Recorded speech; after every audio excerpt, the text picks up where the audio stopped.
जयशंकर की देवीय मंत्रिमंडल में स्वास्थ्य विभाग का जो जिम्मा है वो 33 जो देवता बताए गए हैं, 12 आदित्य, 11 रुद्र, 8 वसु और 2 अश्विनी कुमार।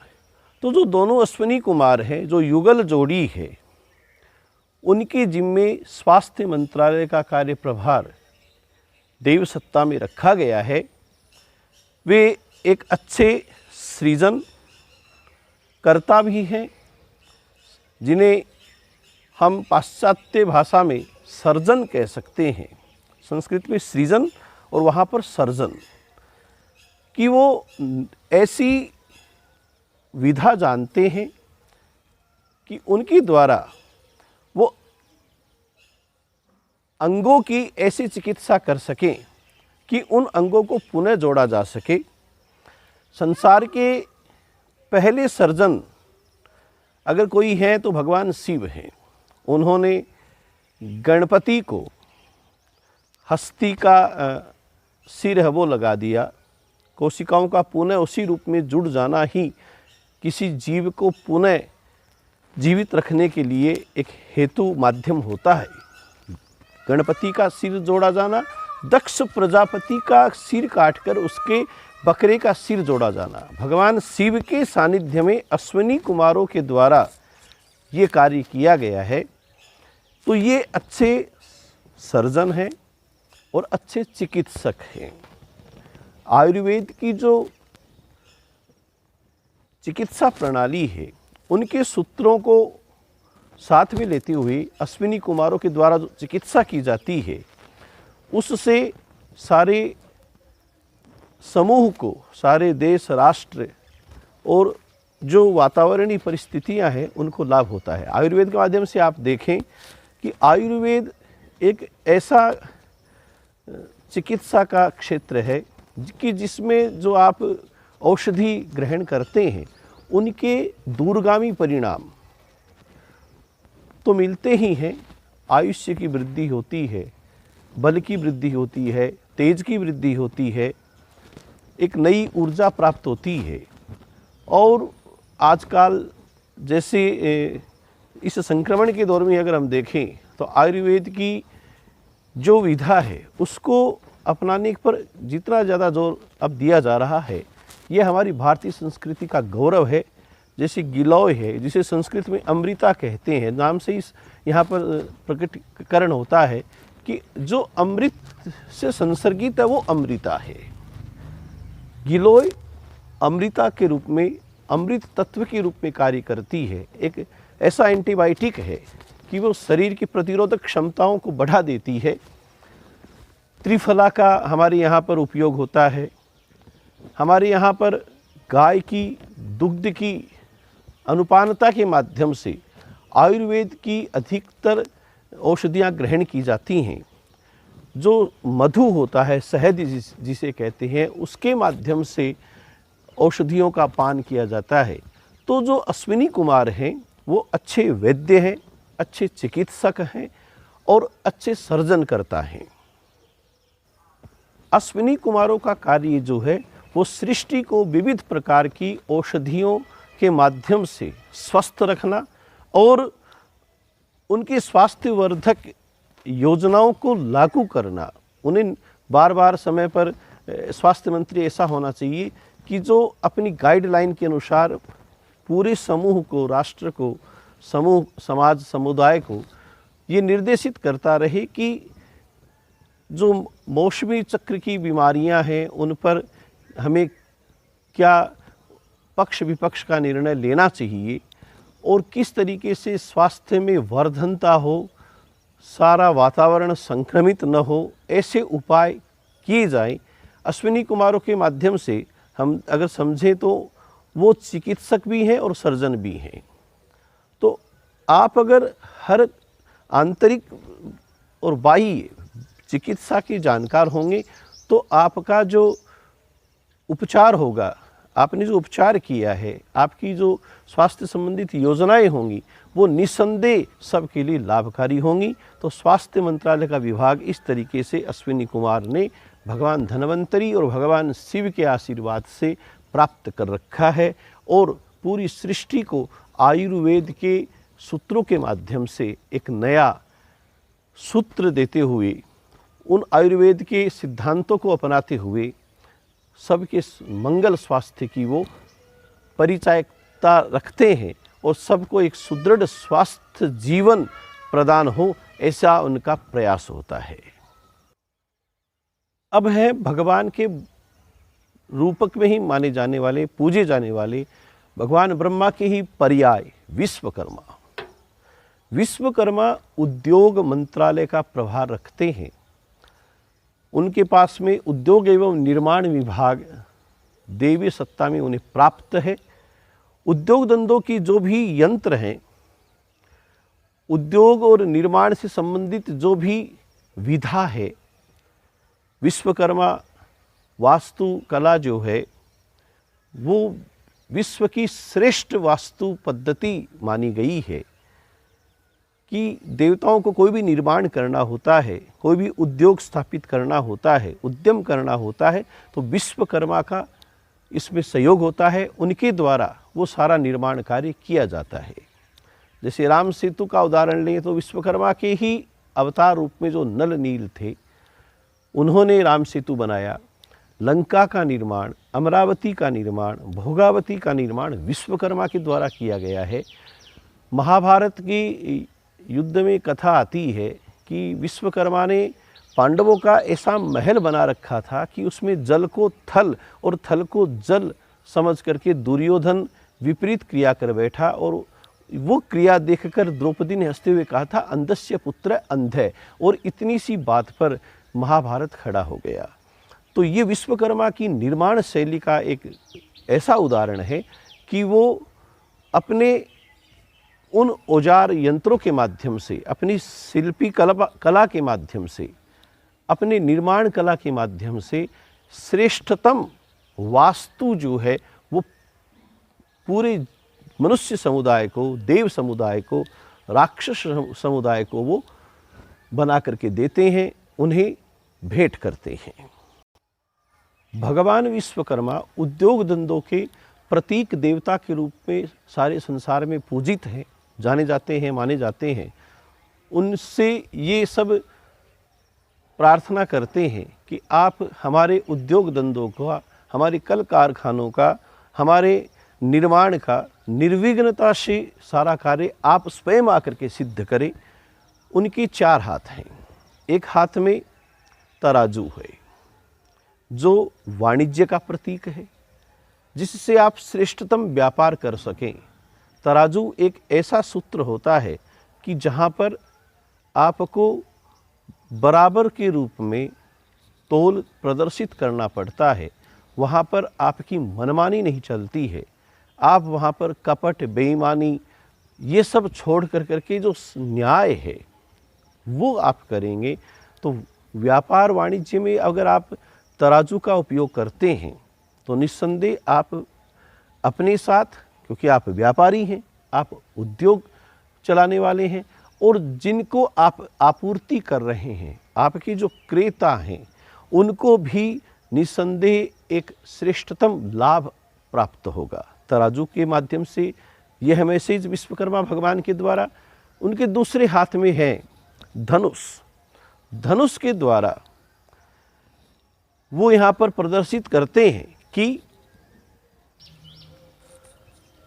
प्रतिरक्षा संबंधी जो हथियार हैं वो भी निर्मित किए जाते हैं, उनमें भी विधा की आवश्यकता होती है। तो जो धनुष है वो प्रतिरक्षा हथियारों का प्रतीक है। एक हाथ में उनके हथौड़ा है। हथौड़ा यहाँ पर यह प्रदर्शित करता है कि आपको चाहे कृषि से संबंधित क्षेत्र हो, कारखानों से संबंधित क्षेत्र हो, अन्य आपूर्ति से संबंधित दिशा विभाग हो, इन सब के जो कल पुर्जे हैं उनकी आवश्यकता होगी, और उसके लिए भगवान विश्वकर्मा ने हथौड़े को अपने हाथ में लेकर निरंतर कर्तव्यता और परिश्रमता के साथ अपने कर्तव्य बोध को निर्वहित करते हुए अगर वो व्यापारी, वो उद्यमी कार्य करेगा तो उसे निसंदेह लाभ होगा और वो ऐसी चीज़ गढ़ करके देगा, ऐसी कलाकृति उसमें निखारता के माध्यम से वो प्रस्तुत कर सकेगा कि वो देखने लायक होगी। उसकी लोग कल्पना करेंगे कि ये कैसे बनी होंगी, कैसे निर्मित हुई होंगी। उनके चौथे हाथ में परशु उन्होंने धारण कर रखा है। परशु के माध्यम से, जैसे कोई आप वने क्षेत्र में आपको भवन निर्माण करना है तो वहाँ पर जो जितना एरिया आपने भवन निर्माण के लिए अधिग्रहित किया है उसको निर्मूल करने के लिए आपको वृक्षों को हटाना होगा। तो जो चर्म व्यवसाय है, जो कृषि व्यवसाय है, निर्माण व्यवसाय है, काष्ठ का जो व्यवसाय है, उसमें परशु की आवश्यकता होगी। परशु कुल्हाड़ी का ही एक रूपक है और उनके माध्यम से आप वहाँ की परिक्षेत्र को अपने योग्य बना करके आपका जो भी निर्माण होना है, आपका जो भी, चाहे वो काष्ठ से संबंधित हो, चाहे वो वनीय संपदा से संबंधित हो, आप उसमें परशु का उपयोग करेंगे। भगवान विश्वकर्मा का वाहन है हाथी। हाथी पर वो बैठते हैं। तो जो उद्योग धंधे हैं उनके लिए परिवहन की व्यवस्था सुदृढ़ और बलशाली होनी चाहिए, विशालतम होनी चाहिए। कि आप जैसे आप आधुनिक रूप से अगर हम देखें, इतने इतने बड़े कार्टेज चलते हैं, कार्गो चलते हैं कि उनके माध्यम से सामान जो है वो आयात निर्यात कंटेनर आदि के माध्यम से होता रहता है। तो हाथी वो विशालता का प्रतीक है कि आपको उद्योगों में परिवहन की व्यवस्था सुचारू और बलीय रखनी होगी, तभी आप उसमें लाभ प्राप्त कर सकेंगे। विश्वकर्मा भगवान निर्माण कार्य में भी निपुण है, जो इस बात का संकेत है कि जो निर्माण है वो ही उद्योग धंधों का विस्तारीकरण का एक रूपक होता है। आज आपने कहीं पर भी निर्माण किया है तो आप आपातकाल में या यथाविधि स्थिति परिस्थिति के अनुसार आप वहाँ पर कोई भी उद्योग स्थापित कर सकते हैं और उस निर्माण का आपको लाभ मिल सकता है। तो इस तरीके से जो उद्योग मंत्रालय है वो भगवान विश्वकर्मा को देवी मंत्रिमंडल में प्राप्त है। तीसरे देवता आज के इस विश्लेषण में हम लेते हैं भगवान वरुण। भगवान जो वरुण देव हैं उनको जलीय संपदा का अधिपति माना गया है। नमो नमस्ते स्फटिक प्रभाय सुस्वीत हाराय सुमंगलाय सुपास हस्ताय जखासनाय जलादिनाथाय नमो नमस्ते। जल के अधिपति अगर हैं तो वरुण देवता हैं और उन्हें देवी मंत्रिमंडल में जल आपूर्ति एवं सिंचाई जल संसाधन मंत्रालय जो है वो अधिकार क्षेत्र प्राप्त है। उन्होंने अपने हाथ में एक कलश ले रखा है और उस कलश के माध्यम से वो ये संकेत करते हैं कि जो जल है वो आबाद और निरंतर रूप से गतिमान रहे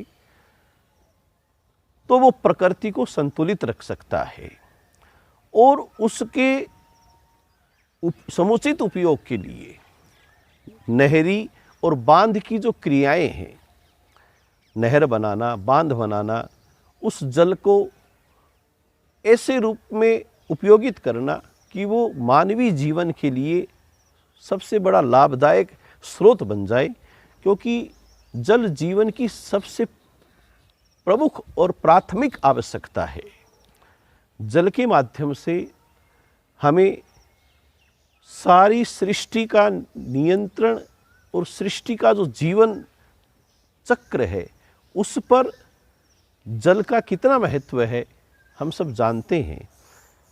आज के युग में जितना जल को बर्बाद किया जा रहा है, लोग कल्पना करते हैं कि आगामी विश्व युद्ध अगर कोई होगा तो जल को लेकर के होगा, कहा जा रहा है, लोगों की कल्पना है।